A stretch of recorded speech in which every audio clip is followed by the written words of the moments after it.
경찰관 폭행 조작 사건의 진상. 경찰관 폭행 조작 사건 손해배상 중간 확인의 소. 재반박 서면. 사건 중앙지법 2025 가합 14679 불법 체포 등 손해배상. 중앙지법 2025 가합 14681 중간 확인의 소. 원고 중간 확인 원고 최성년. 피고 중간 확인 피고. 대한민국 2025년 11월 21일 개설. 중간 확인 피고의 답변서에 대하여 재반박합니다. 일단 원고의 속건남용이라는 피고 측 주장을 해명하고 이후 관련 법리 검토를 해보겠습니다. 피고 측 답변서 요약. 피고 측은 원고의 중간 확인의 청구는 소송 요건 흠결 내지 속건남용으로 각하되어야 한다 등 주장합니다. 원고의 재반박. 원고는 그에 대하여 흠결 내지 속건남용이 없다는 입장입니다. 그중 속건남용에 관해서는 기각이나 각하될 것이 뻔히 예상되는데도 같은 내용으로 계속해서 제소한다는 것인데, 그렇다면 그것은 원고의 양심의 문제입니다. 저의 양심은 속건남용이 아니라고 단호히 말합니다. 피고 측의 답변서를 잘 읽어보고 내용 중 피고 측 소송 수행자께서 답변의 논거로 삼기 위해 발견해낸 것들 중 몇 가지 걸리는 것들에 대해서 설명드리겠습니다. 1. 2. 사실관계. 1. 2019년 7월 13일 판결 확정된 이후 원고가 2024년 1월 4일자, 2025년 9월 24일자 상고장을 제출하였으나 상고권 소멸 후인 것이 명백하여 각 상고기각 결정되었다는 부분에 관하여 원고는 2025년 9월 24일에 상고장을 제출한 사실이 없습니다. 서울고법이 과실로 중앙지법 형사 제8부로 해당 문서를 보낸 것입니다. 거기에 관하여 설명을 드리자면 원고는 현재 서울고법 2014도 3027 한성청 김진권 최성년 형사사건으로 항소심 재판 중인 피고인입니다. 그 사건은 처음에 서기 2013년 10월 고소사건이었고 경찰이 불기소송치 혐의 없음 통지까지 보내왔는데 담당 검사가 권성희에서 이 경찰관 폭행 조작 사건을 기소한 이성식으로 바뀌었고 고소한 8명 중 단 1명의 것으로 기소하면서 그렇게 걸레처럼 된 공소장에 구색을 맞추기 위해서 별건으로 고소하지도 않은 김능환 전 대법관 전 중앙선관위 위원장을 피해자로 추가하였고 형사소송법 제11조로 규정하는 관련 사건도 아닌 원고의 다른 사건까지 병합하여 2014년 4월 3일자로 구속기소하였습니다. 그 검사는 그 사건이 불리해지니까 별건으로 원고가 경찰관을 폭행했다고 조작사건을 만들어 구속기소한 것입니다. 그 과정에서 형사소송법 제257조의 법정 시한을 위반하였기 때문에 원고가 대한민국이 선문법 체계인 줄 알고 2023년에 동법 제327조에 의하여 공소기각 판결을 유한다고 주장하니까 서울고법은 형소법 제257조가 훈시 규정이라고 했습니다. 그래서 원고는 동법 제374조 상고기간의 법정 시한도 훈시 규정인 줄 알고 2024년 1월 4일에 이 사안 관련 경찰관 폭행 조작 사건의 상고장을 제출했던 것이었던 것입니다.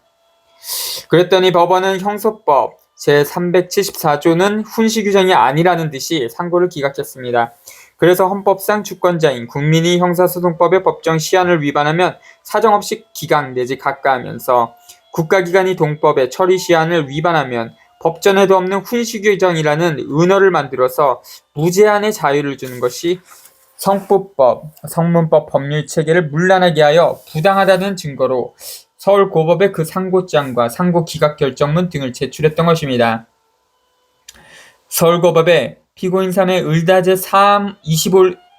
을다제 21호증이라는 제목으로 제출하였는데 서울고법에서는 그 증거를 중앙지법 형사 제8부로 보내버렸고 원고가 상고기각 결정문을 받고 나서 형사 제8부에 전화해서 서울고법에 보냈던 증거니까 고법으로 돌려보내라고 하니까 형사 제8부에서는 그럴 수 없으니까 서울고법에 다시 제출하라고 했습니다.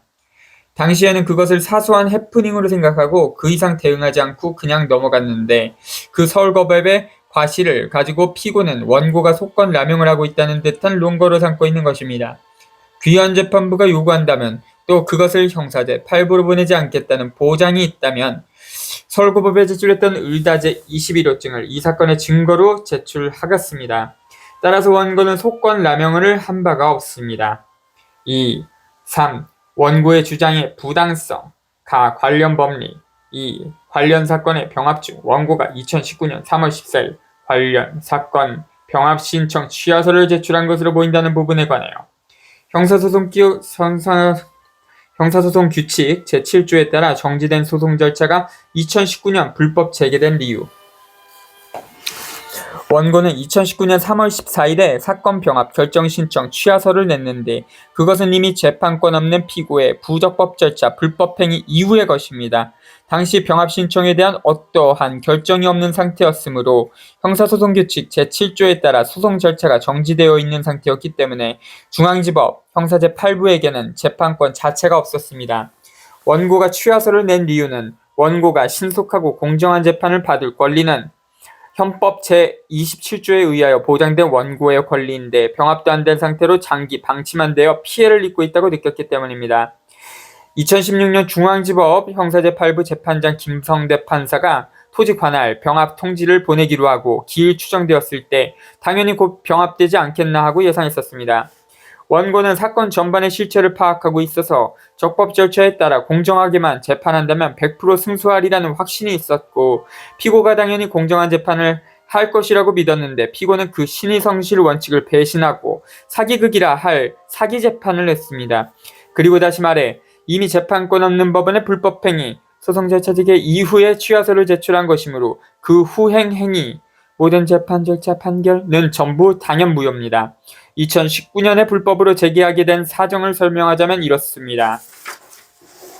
앞서 2일에서 말한 서울고법의 재판에서 본건 원고가 속한 피고인 측은 경찰에 불기소, 혐의 없음 송치 의견서 문서 제출 명령 신청하였고 서울고법 제3형사부 재판장 강영수 판사는 검사에게 갖고 있는지 확인 후 해당 문서를 법원에다가 제출하든지 의견을 내든지 하라고 말했습니다. 검사 이성식 검사가 그 둘 다 하지 않은 상태로 변론 종결하려고 하여 피고인 이와 원고는 재판부 기피 의사를 밝혔고 기일 추정됐습니다. 기피 신청은 기각됐는데 기각된 즉시 재판을 제기하지 않고 무려 4년 후인 2019년에야 제기했습니다. 그 사이에 검찰은 경찰의 불기소, 혐의 없음 송치 의견서를 인멸했습니다. 원고가 2025년 9월 26일 검찰청에 가서 경찰의 불기소, 혐의 없음 의견서에 대한 사건 기록 복사 신청을 하니까 2019년 1월 1일자로 폐기했다는 내용의 사실 증명원을 받은 것입니다. 갑제 25층 이서면 후미에 추첨하겠음. 폐기 이후 원고의 형사건들을 병합 등의 결정 누락하고 각각 제기한 것이고요. 그것을 인멸한 직후 원고의 경찰관 폭행 조작 사건부터 각계격파하듯이 돌연히 제기하였고 병합 결정 신청에 대한 인용이나 기각 결정을 누락하고 피고인에게 그 이유를 밝힌 결정 통지도 보내지 않은 상태로 사기 재판 끝에 유죄 판결을 했습니다. 이후에 서울고법 사건도 4년여 만에 제기된 것입니다. 따라서 병합 신청에 대한 결정을 누락하고 각계격파하듯이 사기 재판 제기한 것은 원고를 불리하게 할 목적이기 때문에 의도적이라 볼 수 있고 그렇다면 중대한 하자로 당연히 무효가 되어야 합니다.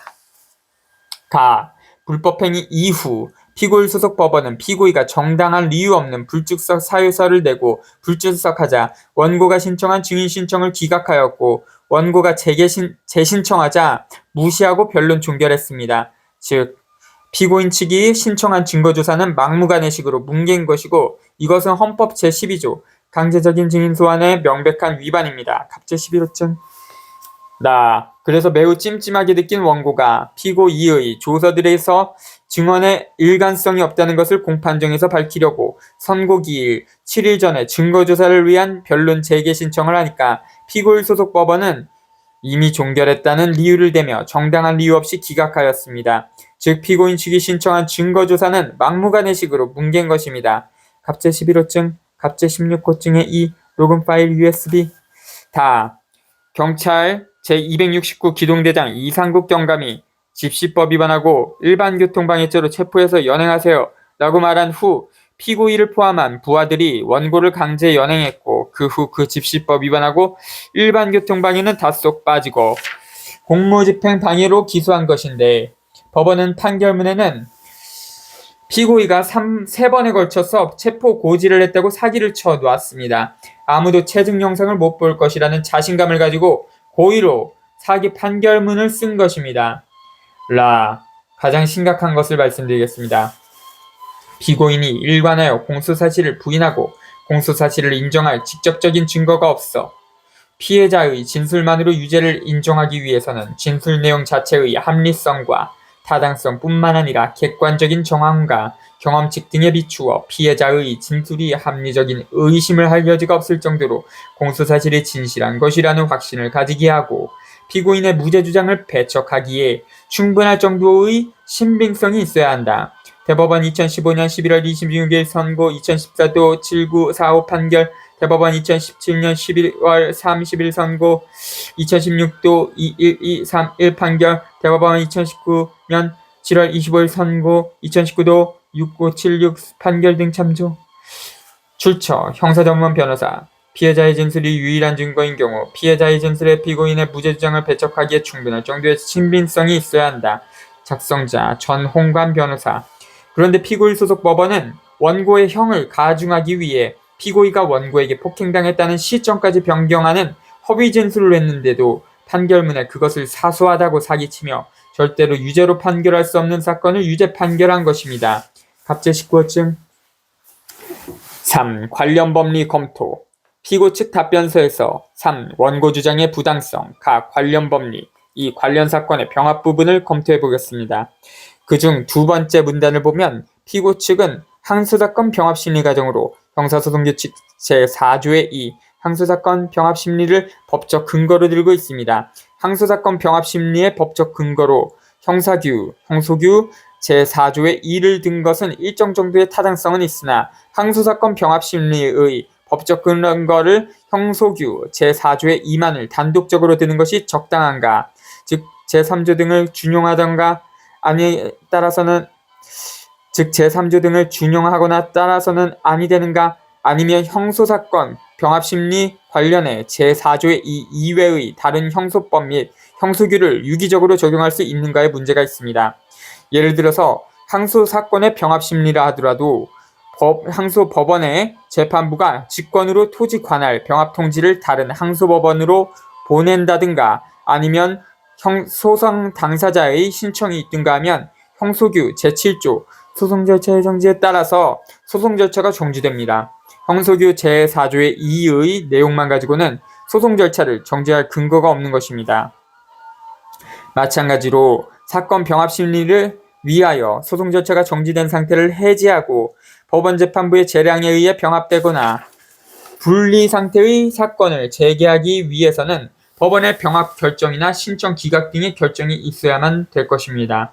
만약 그렇지 않다면 병합 결정이나 신청 기각 등의 결정 없는 상태에서 일정한 기간, 예를 들어서 7일도 될 수 있고 1년 혹은 3년, 10년 등의 기간이 지나도 그런 결정이 없는 경우는 재개할 수 있다는 그런 규정은 없습니다.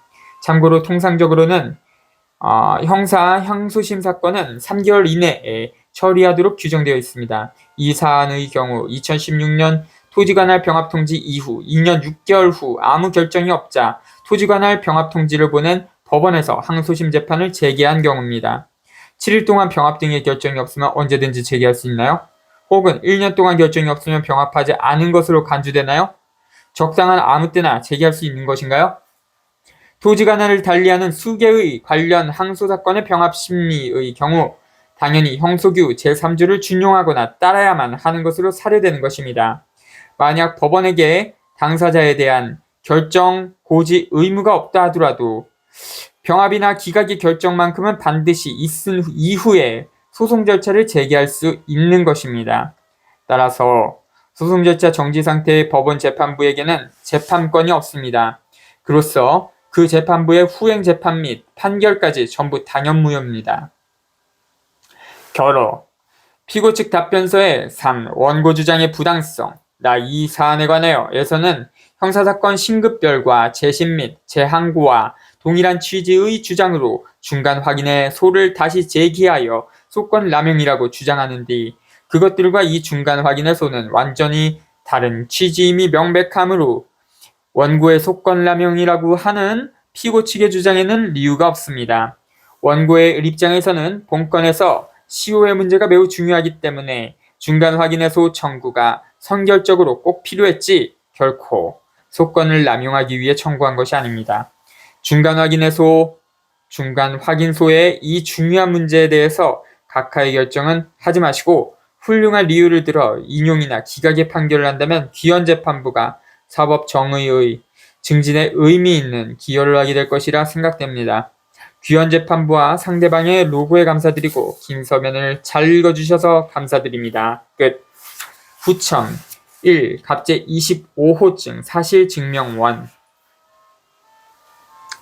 문서 확인번호 2175-8875-4510-5066 발행번호 2-2210-2025-17440 사실증명원 처리기간 즉시 신청일 1. 성명 최성년 2. 주민등록번호 3. 주소 4. 사건인과의 관계 피의자 5. 사건번호 서울중앙지방검찰청 2014 형제 269625 피의자 6. 성명 최성년 7. 주민등록번호 8. 주소 9. 제명 가 공용물건 손상 나 법정소동 10. 증명 내용 위 사건은 2014년 4월 3일 종결된 후 보존 중 2018년 보존기간이 만료되어 검찰 보존 사무규칙 제30조 제1항에 근거하여 2019년 1월 1일자로 폐기되었음을 증명합니다.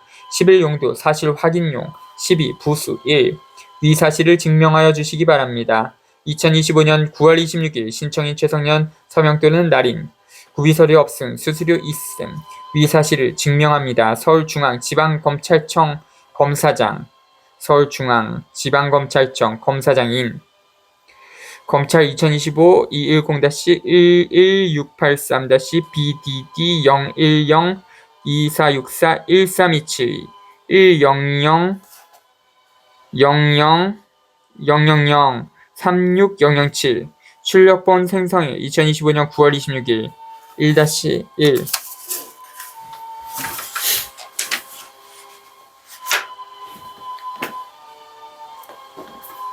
18